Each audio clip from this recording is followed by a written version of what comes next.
I promise that this will have nothing to do with the coronavirus epidemic. This is called The End of Democracy. I just made a report on a book I read, Too Much Magic by James Kunstler. The magic he refers to is largely technology and people's belief in it, that it can cure all ills, medical and social. Pushing that belief to an extreme, people begin to believe that because of technology, they are essentially bulletproof. Technology can save them from something as slight as inconvenience and maybe even something as grave as death. I thought Kunstler's book covered some important ground, and it was thought-provoking for me. I could not say I enjoyed the book, although the author is lively and learned and does not hedge his arguments a single bit. But his message is that a significant change is coming in the way we can live our lives. And on top of that, no one is doing anything to prepare for that day. Far from it. Most shrug it off and say, we will find a way to work around it, that we will be able to sustain our manifestly unsustainable behavior. They think Kunstler is a kook. I agree with him on most things, and so, while the party rages on, I wait for the changes to come. And I continue to drive my car and heat my home and tap into the power grid as well as the internet and take a deep breath as the climate shifts and the world population increases. Kunstler devoted an entire chapter to the increasing irrelevance of the two-party political system, neatly documenting its history of futility. I'm not going to argue with him there, except to say that the two-party democratic system has gone from being ineffective and corrupt to being completely detached. Unhinged might be a better word, from the dire realities we are facing, or, of course, I have to say that we are not facing. Anything that is important and vital to our very survival, we ignore. We don't mount any programs that might help us make a transition when the great changes arrive.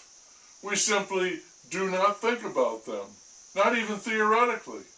We ignore them, probably because just bringing them up as a point of discussion would be unpopular, would be like blowing a huge loud, smelly fart in the midst of a gala ball.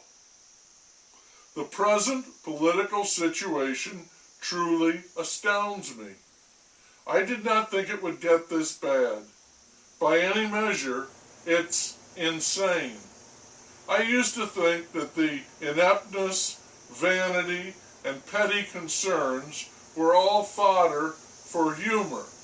Once we had Will Rogers, and Art Buchwald could toss off 2 or 3 columns full of pointed zingers every week, or Mark Russell, the satirist at the piano, would compose a couple of new shows every year, chock full of hilarious songs about the pathetic misadventures going on in Washington.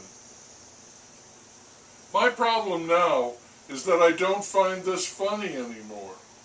There are things we could be doing, and instead of doing anything at all, the only focus in these pompous meetings of so-called select committees calling endless chains of nitwit witnesses, bureaucrats, clerks, and even worse, experts who provide no evidence but only add to the mountain of steaming opinion about a phone call the president made to a leader of the Ukraine asking for help in an investigation of the Bidens, father and son, regarding their influence peddling and profiteering from that.